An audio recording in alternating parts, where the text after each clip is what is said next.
Ai, ai, ai. Ok. Gravando. Muito bem. Aula número 2, módulo 1, disciplina 1, introdução à teologia. Vamos lá, então, para parte 2 agora, que é a sinopse, teologia lato, teologia stricto, academia, regimento canônico. Ok? Vamos embora. Muito bem. Deixa eu apagar aqui. Na continuação aí da... aula 2, aula 2.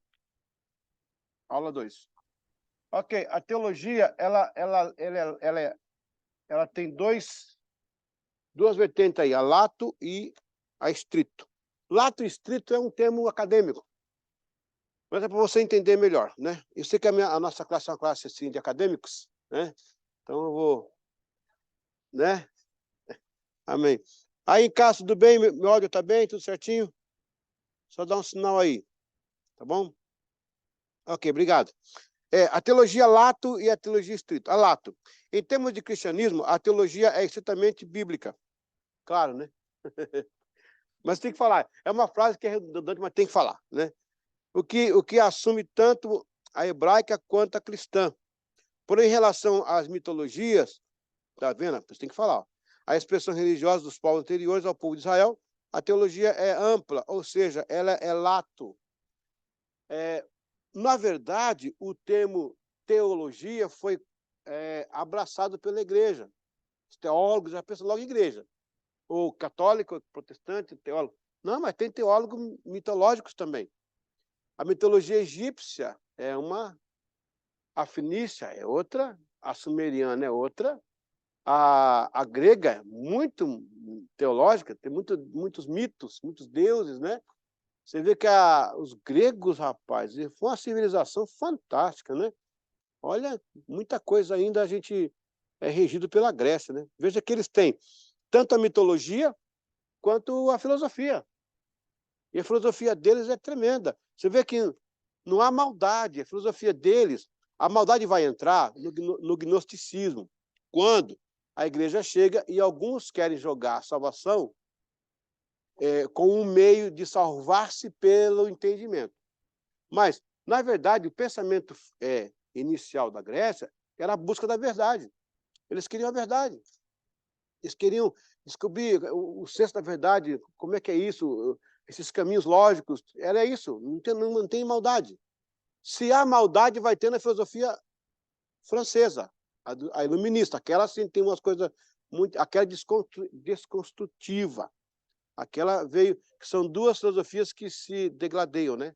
Na raça humana. É a grega e essa aí. As outras são mais light, né? Você vê a filosofia oriental um pouco mais light, com mais sabedoria, que é o negócio todo.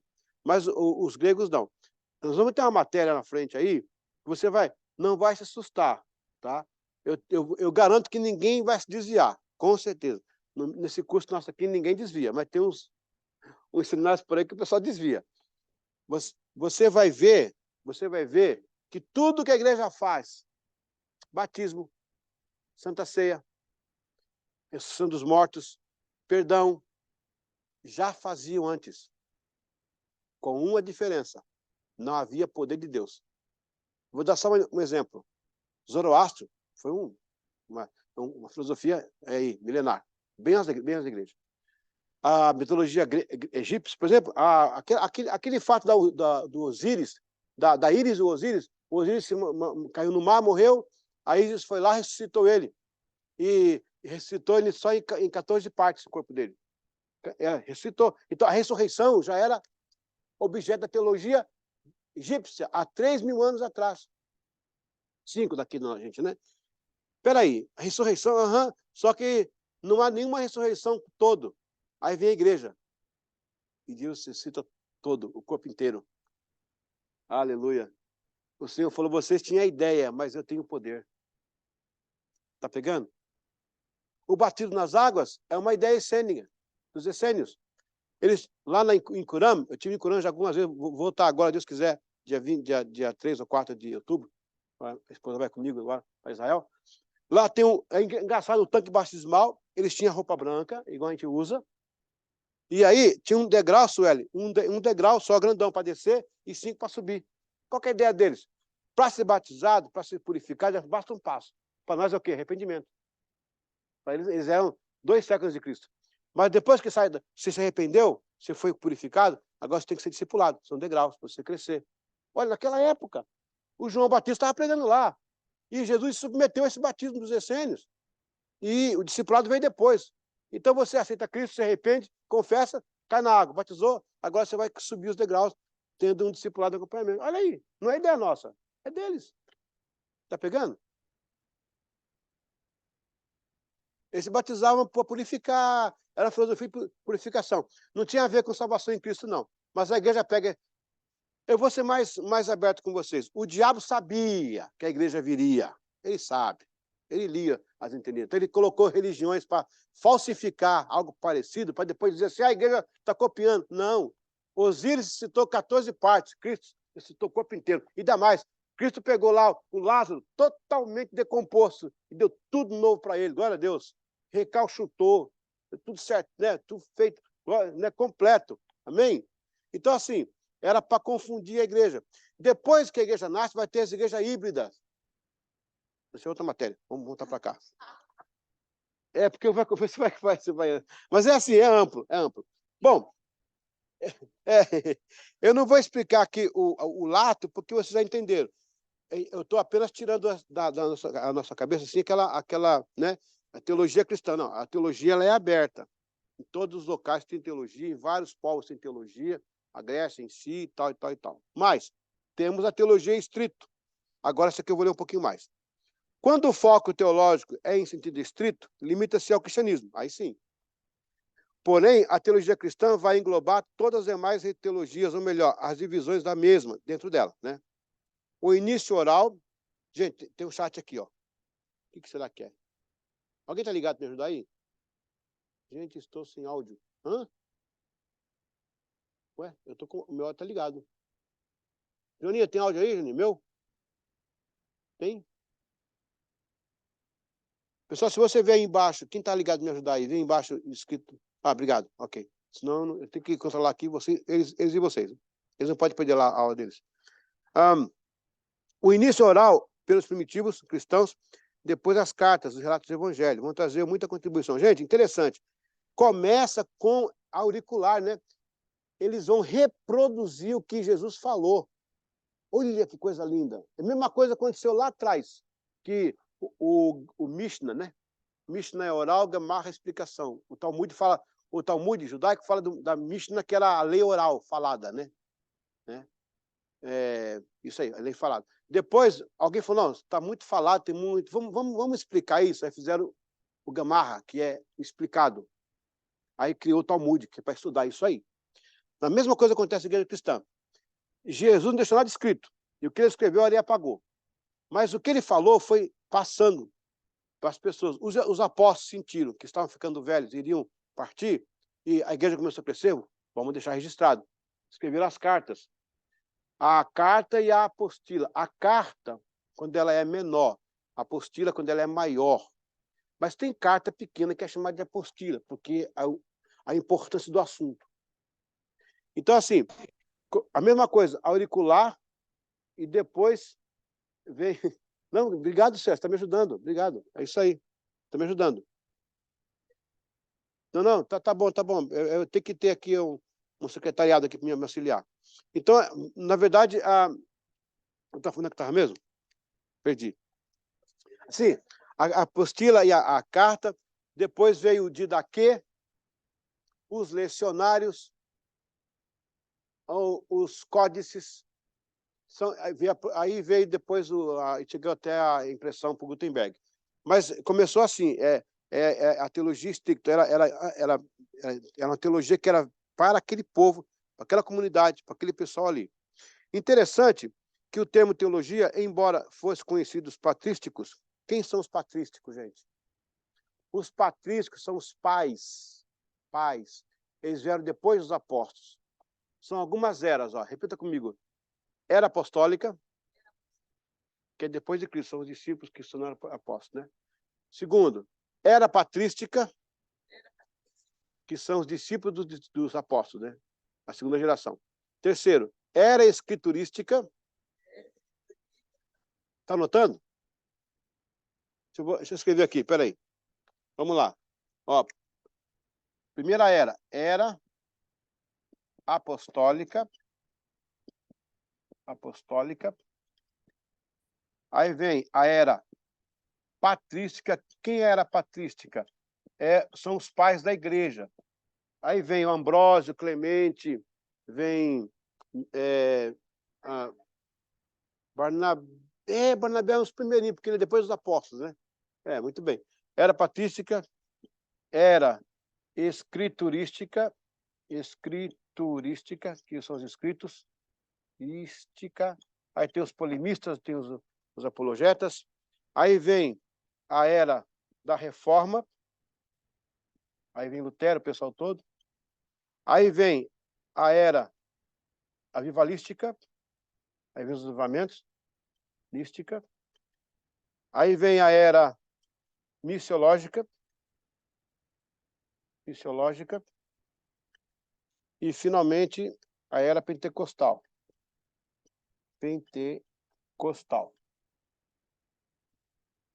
A avivalística, eu sou ruim de escrever em quadro, gente, desculpa. Vou fazer um curso. A minha esposa tem a letra linda. Você podia escrever aqui, né, amor? Eu falo, você escrever aqui. Mas o meu amor vale muito mais que o salário. Viva Jesus. Irmãos, oremos por uma sala com um quadro preso. Vivalista. Vamos lá. Vamos comigo? Primeiro, era apostólica, era patrística, era escriturística, era da reforma, era avivalista, era missiológica e era pentecostal. Olha, se não me engano, aqui termina no ano 103, com a morte de Zelote. Essa aqui vai até 1300. Essa aqui vai até 1600. Não, 1400. Desculpa. 1500, 1600, que é o auge dela. 1800, 1900, 1906. É por aí. Mas eu vou entrar melhor depois nessa parte aqui. É pentecostal. A nossa era pentecostal, ela subdividiu em onda clássica, no começo do século, que é a Rua Azusa, Chicago. Depois vai tornar a segunda onda, que vai ser os anos 40 para 50, e depois os anos 80. Aí vai entrar a igreja emergente, e depois esse negócio de neopentecostal eu vou explicar depois numa outra aula. Isso não está muito legal, não. Eu vou explicar. É pentecostal, a última era aqui, tá? Ok. Deixa eu terminar aqui rapidinho. É interessante notar que a teologia, embora fosse conhecida nos patrísticos, porém, o uso definitivo do vocabulário para o cristianismo só veio acontecer na época da Idade... exatamente. A teologia só vai entrar no vocabulário nosso na Idade Média, já pela Reforma. Depois da tradução da Vulgata Latina, por Jerônimo de Belém, e ficou estabelecido pela teologia o conhecimento a respeito de Deus e seus atributos. Quando eu ponho aqui seus atributos, é porque é o perímetro, né, da teologia. Tudo bem em casa aí? Tudo certinho? Ok. Muito bem. Vamos lá. Vamos para a academia agora. Aqui na academia tem dois termos aqui, que é o teísmo e o deísmo. Se parece, né? O deísmo e o teísmo, né? Eles se parecem, mas são diferentes. Deixa eu, logo aqui embaixo para a gente concluir isso aqui. O teísmo há um Deus soberano, criador, de tudo, de todos, pessoal, transcendente, possui intercâmbio com a raça humana. Esse aqui é o teísmo que se aproxima daquilo que nós entendemos como Deus, né? Agora, o deísmo é diferente. Considera a razão como a forma de assegurar a existência de Deus. Ou seja, é um Deus que eles tentam explicar pela razão, que se aproxima do gnosticismo, que era a crença que eu podia ser salvo pelo saber. O saber me libertar, o saber me... Né?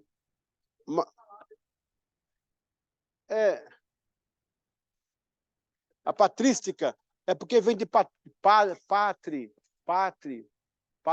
pai. Tem patrólogo também, mas a patrística tá bom. Patrística.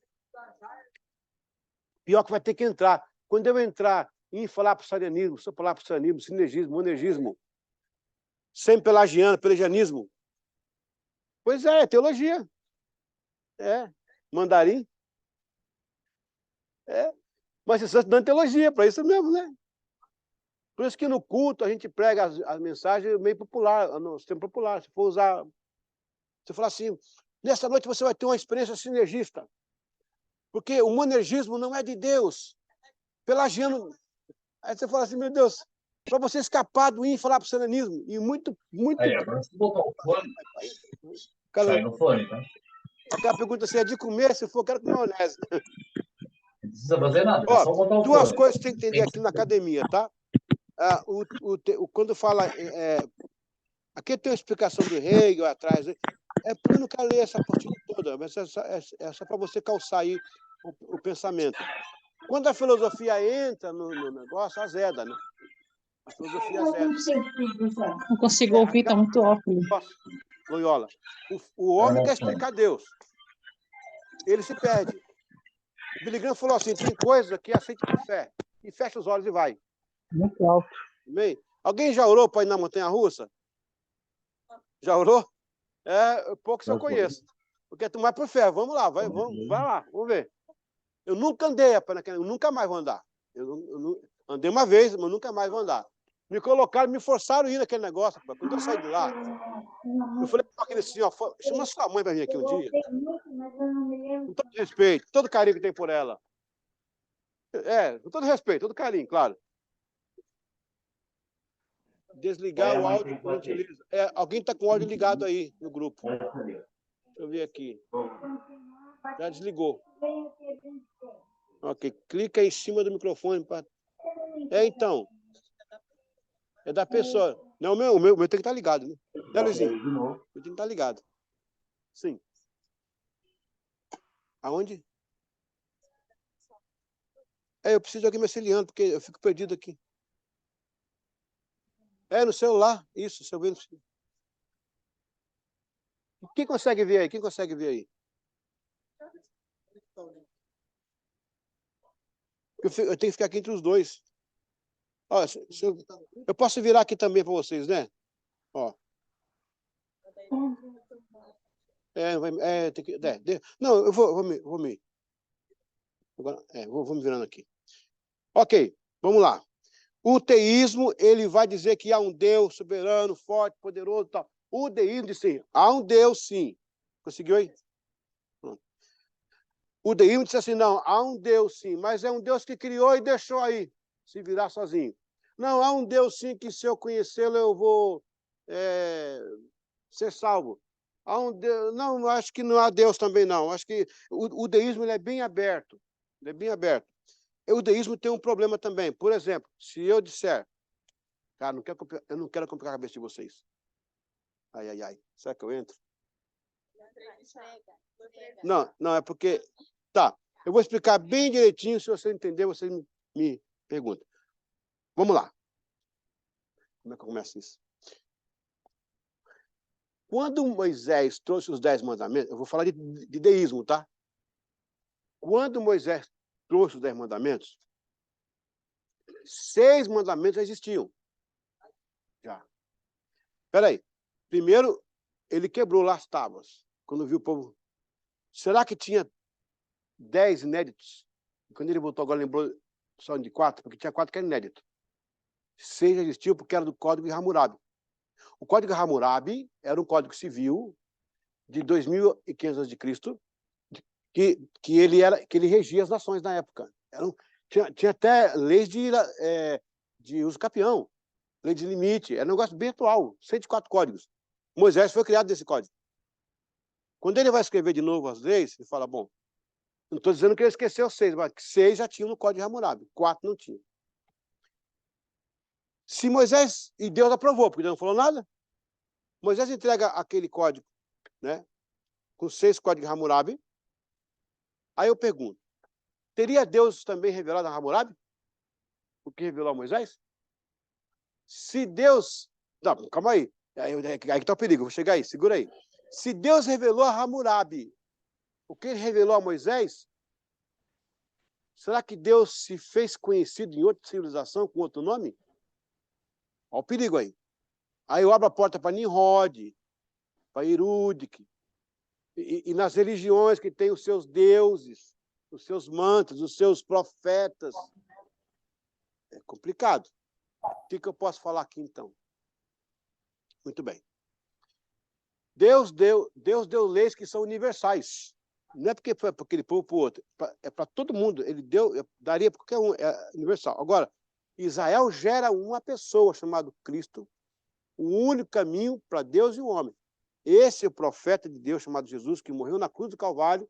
A ele é dado a única tarefa de ser o mediador. Nenhum outro. Então, Deus se revelou em nenhuma outra religião. O máximo que aconteceu foi que as leis são universais.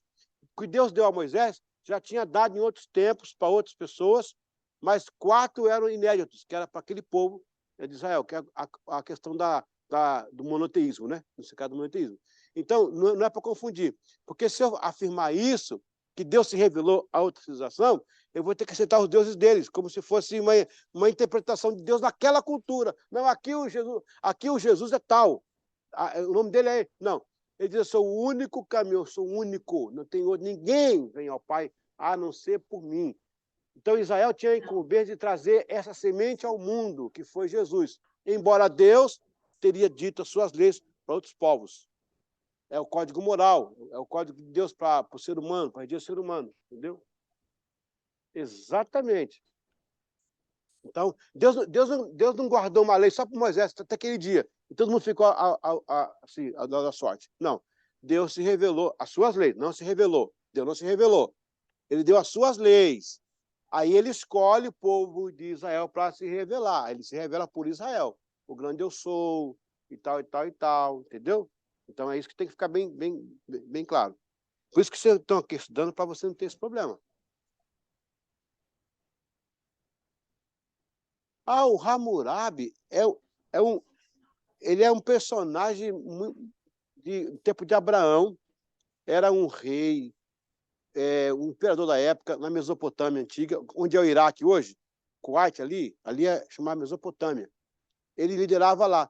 Ele é do tempo um pouquinho antes da Babilônia, ele é um pouquinho depois do dilúvio, e ele era um cara muito inteligente, ele criou leis, escreveu leis em letras cuneiformes. Era um rei, por muitos ele era adorado como Deus também, né? Foi pai de muitos reis daquela época, naquela região ali. Ele criou um código chamado Código de Hammurabi. Nesses códigos tinha 104 leis que ele escreveu, entre elas algumas leis civis que a Grécia usou depois da civilização. O Hammurabi, ele está no comecinho do Neolítico, né? O Paleo lá atrás, da antiga, o Meso, o homem deixa de caçar, começa a plantar. Do Meso para o Paleo, ele começa a colocar cerquinha, aí começa o Estado Civil. Ele está ali da Idade do Ferro, mais ou menos. É isso mesmo. Chama-se Hammurabi, muito conhecido. O Egito usava as leis dele, os fenícios usavam as leis dele, os gregos algumas coisas, não, os gregos muita coisa deles. O grego até também. E você vê que Israel repete essas coisas também lá. Não eram leis, eram decretos, né? Porque tem leis, decretos, mandamentos, leis, decretos, estatutos. Mas isso é outra matéria. A gente vai chegar lá. Pegou aí? Então, muito bem. Vamos aqui no regimento do Canon. O Canon do antigo... Canon. É o Canon mesmo, né? Canon é... Ok. O regimento do Canon do Antigo Testamento, o Canon do Novo, foram ambos confeccionados quando ainda os temas teologia hebraica e teologia cristã não eram amplamente difundidos. Exatamente. O Canon, gente, é a reunião de livros. Canon significa vara ou régua. Os estudiosos da época, isso vai ser outra matéria ainda, vai ser a próxima, que eu vou entrar bem. Eles se reuniram e disseram, esse livro ele é inspirado e esse não é. Há um critério, vou ensinar depois. Aí, com os livros que foram inspirados, chamaram de cânon, que era a régua. Cano, vara, ou régua, cano, né? Ou cano mesmo, colocar ali.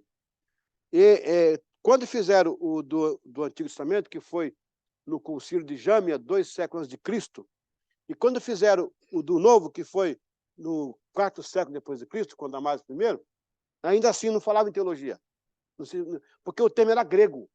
Dá licença? Eu estou falando de povo hebreu, que não falava em grego, e do povo do Novo Testamento falava grego já, mas não falava teo por causa dos gregos. Mas depois, lá na final, vamos assumir esse nome aí, vamos chamar de teologia, porque é teologia mesmo, só que é teologia cristã. Então, teve esses regimentos aí dos canons, né, que eles fizeram antes do termo ser amplamente divulgado. Porém, foi a teologia quem regeu nos 2 casos, exatamente, a compilação dos livros. O nível de aceitação como livros inspirados ou apócrifos. Sim, os inspirados, porque tinha uns critérios lá, que não vou ensinar agora, que não dá tempo, que é outra matéria, e os apócrifos, que eram tidos como livros não inspirados. Ele tinha por que ser chamado assim, mas não vai cair em prova, não precisa se preocupar com isso agora. De certa forma, a teologia estrito, hebraico-cristã, foi a base, o centro, o fiel da balança, o norte, a bússola, a direção, o equilíbrio e a lealdade. O fato é que estudar teologia é estudar Deus, bem como o seu relacionamento para com os que adoram o seu nome. Ok? Muito bem. Vamos abrir para perguntas e algumas participações. Antes de finalizar a aula, por gentileza, deixei o seu nome aqui para confirmar, presidente. Ah, tá. A Vânia colocou ali para a gente.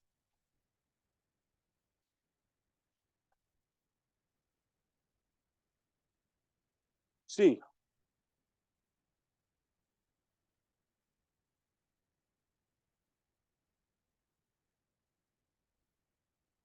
Tem uma pergunta da Adicélia aí?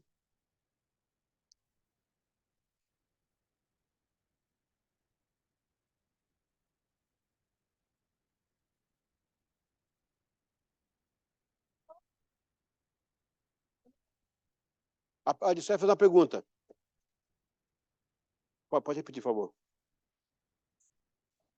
Sim.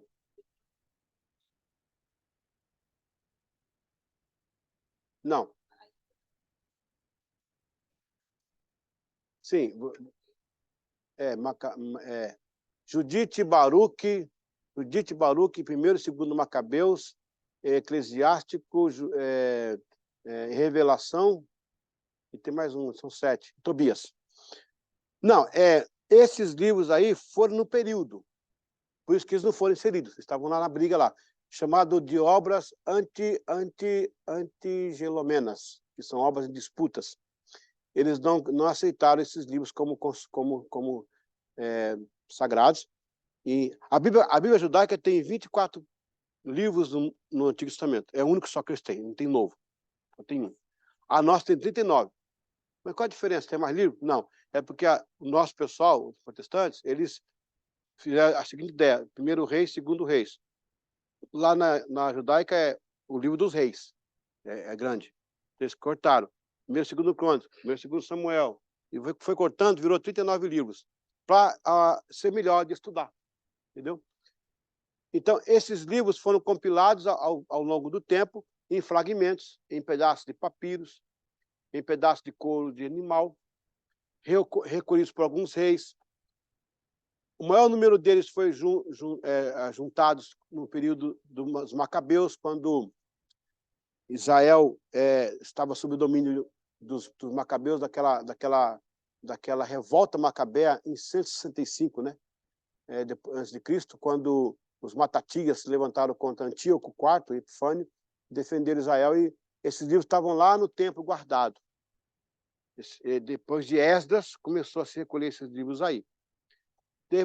Dois séculos antes de Cristo, teve a reunião da grande sinagoga de judeus e rabinos. O rabino vai aparecer 450 depois antes de Cristo, porque acabaram os profetas. Alguém tinha que se levantar para falar das leis. Então, Esdras é considerado o primeiro rabino. Aí vai ter essa reunião de Jâmia, que é uma cidade que fica a sudoeste de Israel hoje. O nome dela hoje é Javite Atá. E aí eles vão dizer assim, não, esse aqui é inspirado, esse não é. Por quê? Os inspirados eram livros que teriam sido escritos em hebraico e aramaico. Grego não aceitava, os judeus não aceitavam, grego não aceitava. Tinha que ser aramaico tinha que ser escrito no território de Israel e tinha que ser escrito até os profetas. Aí era considerado inspirado. Se fosse escrito depois dos profetas, que é o caso de Judite, é o caso de Baruque, é o caso de... Entendeu? O livro de Enoque também, tem outro aí. O de Enoque não entrou em lugar nenhum, mas ele é interessante. Então, aí você vai ter esse livro depois, pós-profeta, não aceita. E alguns escritos na Grécia, outros fora dos límites de Israel, então não aceita. E escrito em grego, a maioria também não aceita. Então, é só esses aí. Por isso que ficou. Era o critério, os 3 critérios.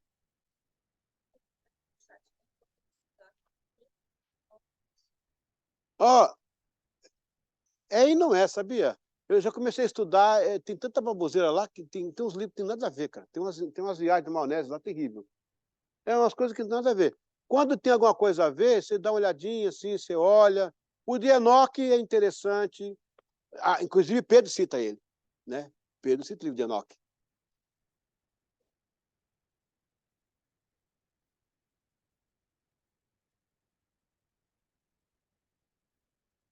Então, é isso que eu estou falando.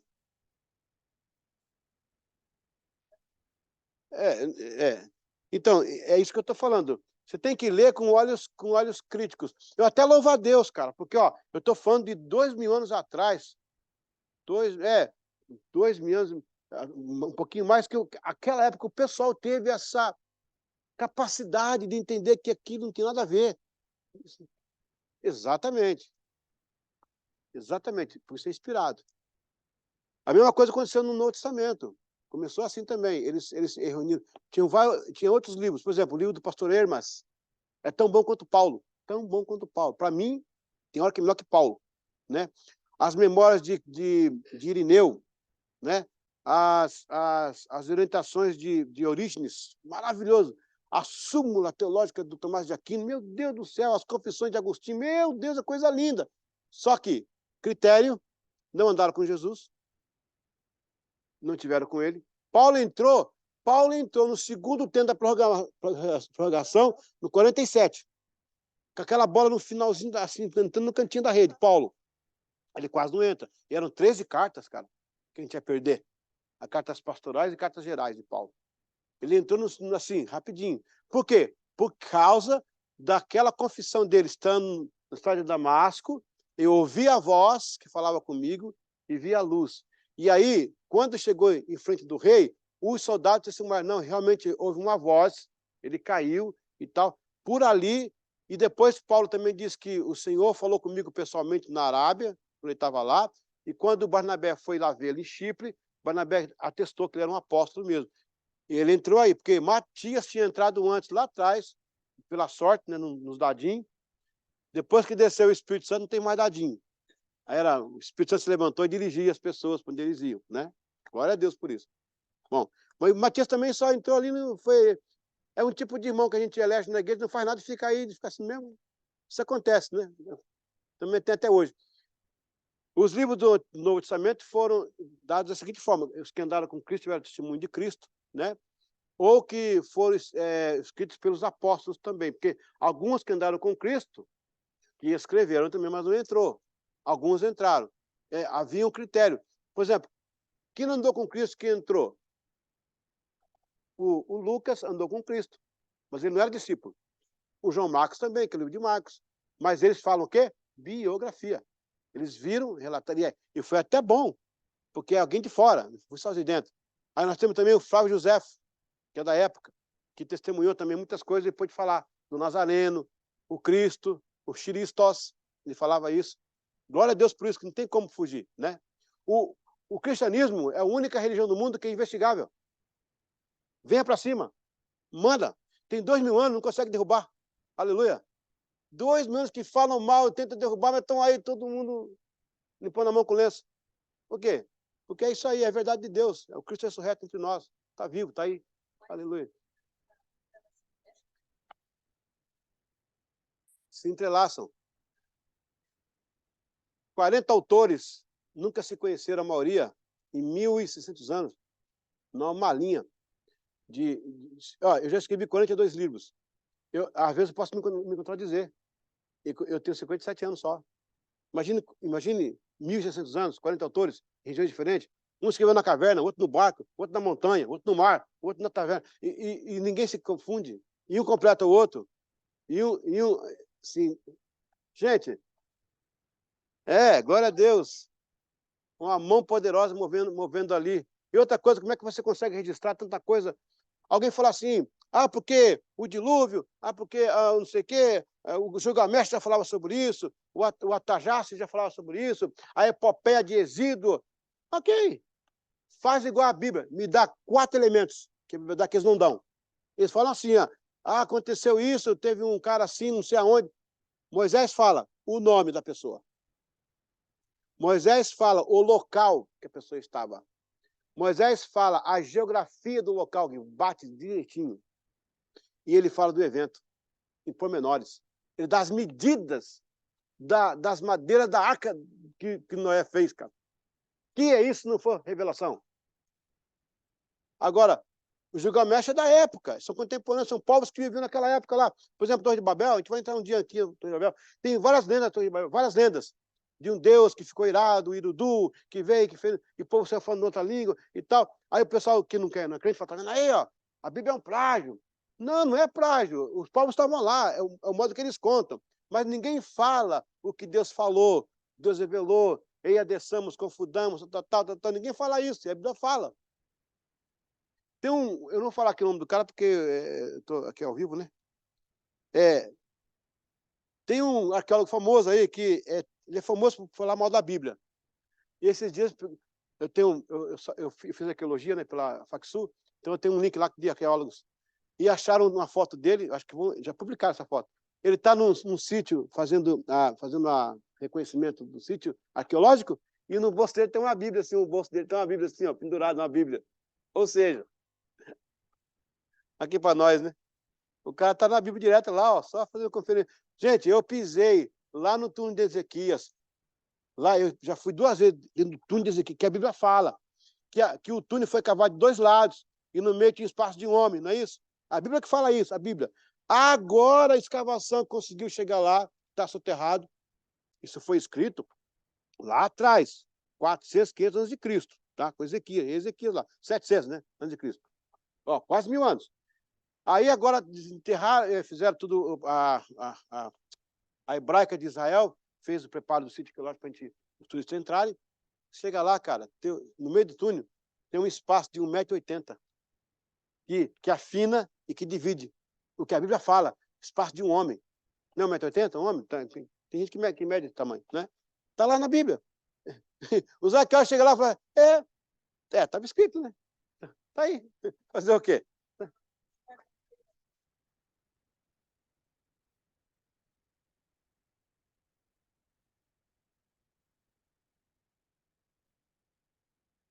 E eu pergunto a irmã Elisiane, e se fosse o túnel do José, em outro lugar, que não tivesse o tamanho do homem, não falasse nada disso?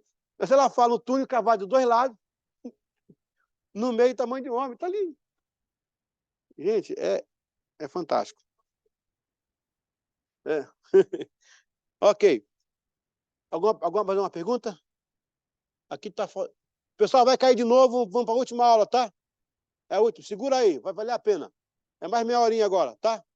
Vai cair aí, Deus abençoe. Um beijo aí. Vai ficar 8 minutos agora, 8 minutos, por causa do sistema. Até daqui a pouquinho. Mais alguma pergunta, não? Vamos para o intervalo? Vamos tomar água aí. Já foi mais 40 minutos já. Já foi mais 40, sério?